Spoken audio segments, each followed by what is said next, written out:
बोकोचान आणि इतर जपानी कथा. शिनीची होशी. अनुवाद निसिम बेडेकर. परग्रहावरचा पाहुणा.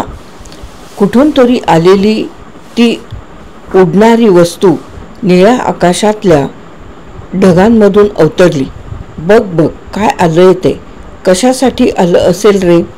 लोकांच्या घाबरलेल्या पण उत्सुक नजरा आकाशाकडे वळल्या.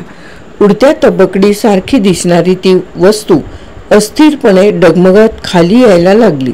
काहीतरी झालेलं दिसतंय त्या तबकडीला. एखादा भाग मोडला वगैरे असणार. पण ती तबकडी जमिनीवर न आदळता शहराच्या उपनगरी भागात येऊन उतरली. ताबडतोब सैनिकांना पाचारण करण्यात येऊन आजूबाजूच्या रहिवाशांना तिथून हलविण्यात आलं. धोका असं लिहिलेले लांबलचक दोर चारही बाजूंना बांधण्यात आले.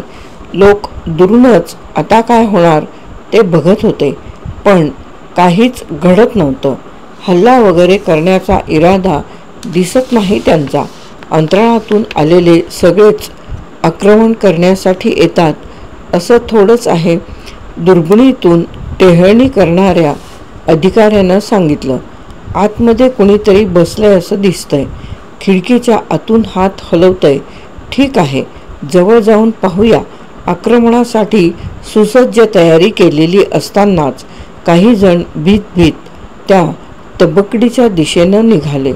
त्यांनी खिडकीतून आत डोकावून पाहिलं. काय आलिशान आहे बघा आतली जागा. गालिचा आहे, पलंग आहे. ते बघ, स्वयंपाकाचं स्वयंचलित उपकरण दिसतंय ते. अंतराळातून आलेला तो रहिवासी त्या उपकरणातून पिण्याचं काहीतरी पेय पेल्यात काढून घेत होता. आरामशीर खुर्चीत बसून ते चवीचवीने पिताना खिडकीतून बाहेर बघत आनंदानं स्मित करत हात हलवत होता. याच्या मनात काही वैरभाव असेलसं वाटत नाही. बघणाऱ्या लोकांनीही हसून हात हलवले. ते पाहून तो परग्रहवासी उठून उभा राहिला आणि त्यानं काहीतरी विचित्र हावभाव केले.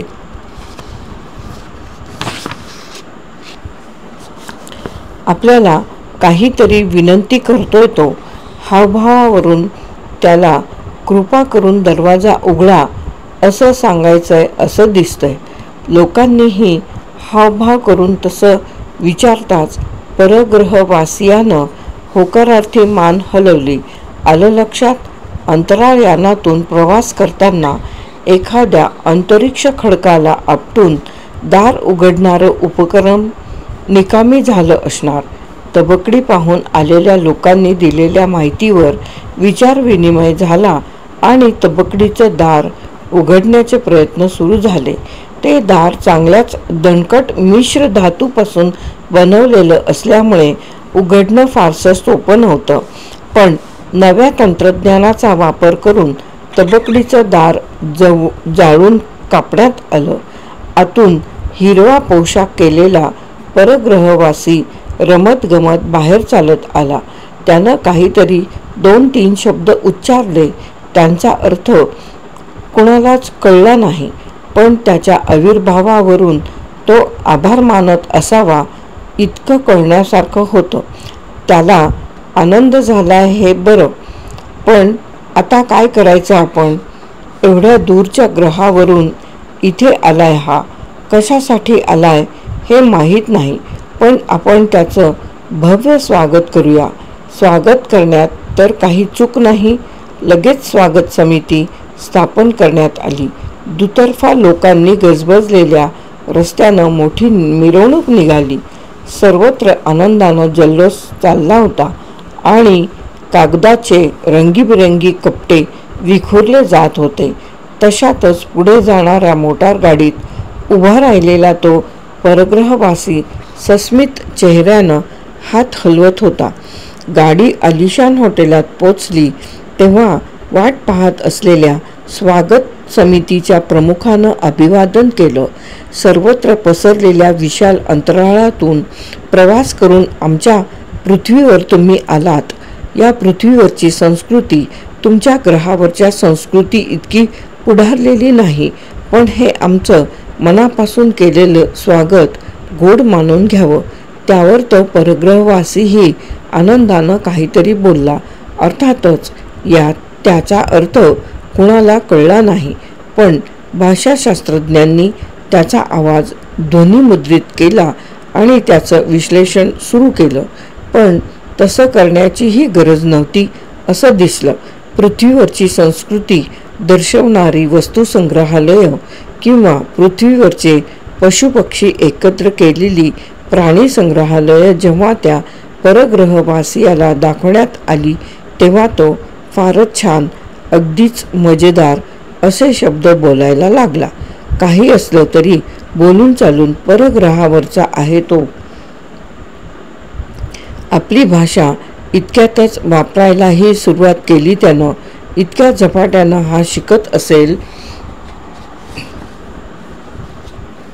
तर लवकरच कोणतीही अडचण न येता या विचारांची देवाणघेवाणही करू शकेल. तर तसं झालं तर आतापर्यंत कधी नव्हे अशा उच्च दर्जाचं ज्ञान आपल्याला मिळवता येईल. हो ना, तो बसून आला. ती साधी तबकडीच पहा ना. त्या तबकडीच्या उडण्यामागचा ऊर्जा आणि गतीचा सिद्धांत जरी आपल्याला त्याच्याकडून कळला तरी पृथ्वीवरच्या विज्ञानाची काय अफाट प्रगती होईल याचं असंच भव्य स्वागत चालू ठेवूया आपण. पण याचं असंच भव्य स्वागत चालू ठेवू आपण. जर नाराज होऊन हा परत गेला तर फारच तोट्याचं ठरेल ते. सर्वांच्या अपेक्षा वाढल्या तसं स्वागतही अधिकाधिक भव्य होत गेलं. चमचमीत खाद्यपदार्थ, उंची मद्य, इतरही सर्वोच्च दर्जाच्या सर्व गोष्टींची तजवीज करण्यात आली. पण तरीही स्वागत समितीच्या सदस्यांना वाटणारी काळजी काही दूर झाली नाही. आमच्या ग्रहावरची संस्कृती मागासलेली असल्यामुळे आम्ही तुमचं इतपतच स्वागत करू शकलो. कृपा करून मनाला लावून घेऊ नका. भाषा अवगत करण्याचं कसब अत्यंत विकसित झालेलं असल्यामुळेही असेल. भाषा आता उत्कृष्टपणे बोलू शकणारा तो परग्रहवासी म्हणाला, ठीक आहे, ठीक आहे, एवढं चालेल हो. लवकरच त्यानं भाषा शिकण्यात अधिक प्रगती केल्यामुळे निरनिराळ्या अभ्यास विभागाच्या तज्ज्ञांना पाचारण करण्यात आलं आणि त्याची मुलाखत घेण्यात आली. मुलाखत टीव्हीद्वारे सबंध जगभर प्रक्षेपित करण्यात आली. पृथ्वीवर आल्यावर आपल्याला कसं वाटलं? सुरेख ग्रह आहे तुमचा. शिवाय तुमचं मनापासून केलेलं स्वागत फार आवडलं मला.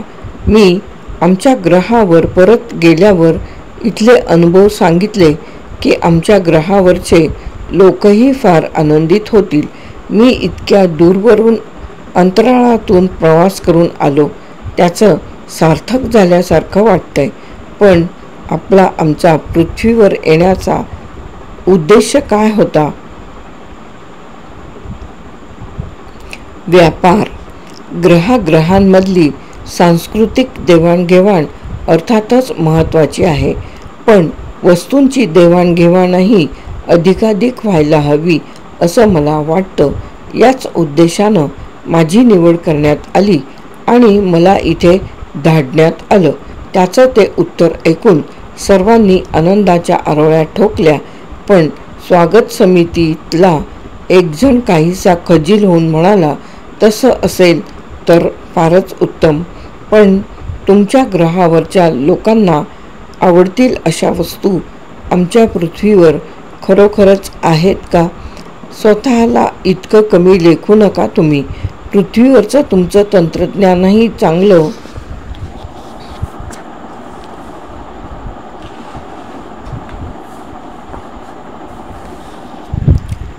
प्रगत आहे. आमच्या ग्रहावर 150 अब्ज लोक राहतात.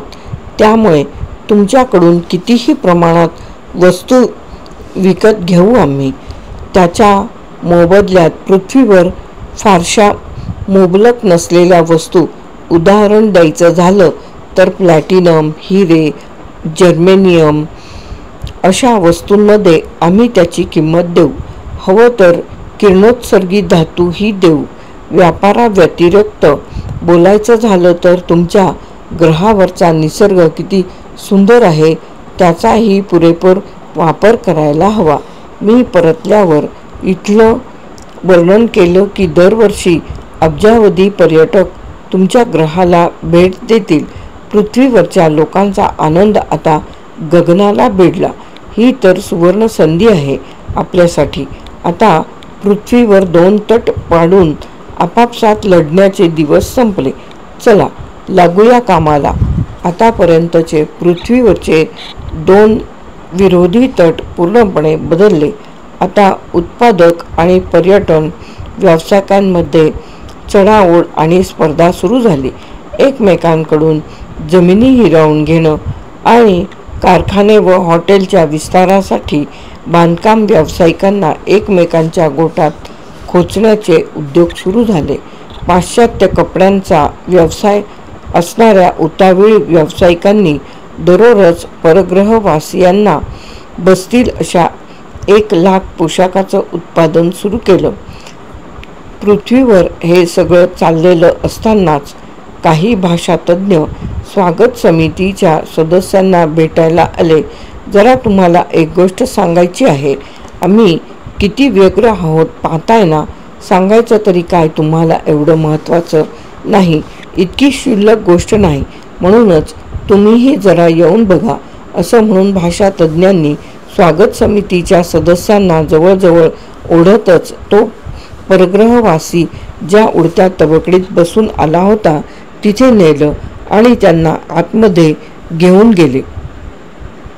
बघा, या तबकडीला उड्डाण करण्याची शक्ती पुरवणारी कसलीही यंत्रणा कुठेही दिसत नाही. हे काहीतरी वेगळंच नाही वाटत तुम्हाला? त्याच्या परवानगीशिवाय सरळ तबकडीत शिरून तुम्ही तपासणी करता? काय हा बेमुहूर्तपणा! शिवाय आपल्या विज्ञान तंत्रज्ञानाला अपरिचित अशी काहीतरी यंत्रणा असू शकेल या तबकडीत. तसं असेल तर चांगलंच आहे, पण इथे लिहिलेल्या मजकुराचा अर्थ आम्ही लावला तेव्हा प्रकरण काहीतरी वेगळंच आहे असं वाटल्यामुळे तबकडीच्या जाळून कापलेल्या दरवाजाच्या वरच्या भागावर लिहिलेल्या चिन्हाकडे बोट दाखवत भाषातज्ञांनी स्पष्टीकरण दिलं. ही तबकडी म्हणजे कुठल्या तरी ग्रहावरून भरकटत आपल्याकडे आलेला एक कृत्रिम उपग्रह आहे. मनोरुग्णांना ठेवण्यासाठी वापरण्यात येणारा खाजगी उपग्रह. हे पहा, इथे त्या रुग्णाच्या आजाराचं नावही लिहिलंय, मेगालोमॅनिया. भव्य दिव्यतेचे अवास्तव भ्रम होणारी मनोविकृती.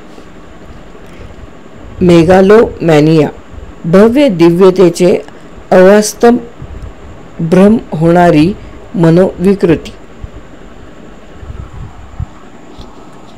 कथा समाप्त.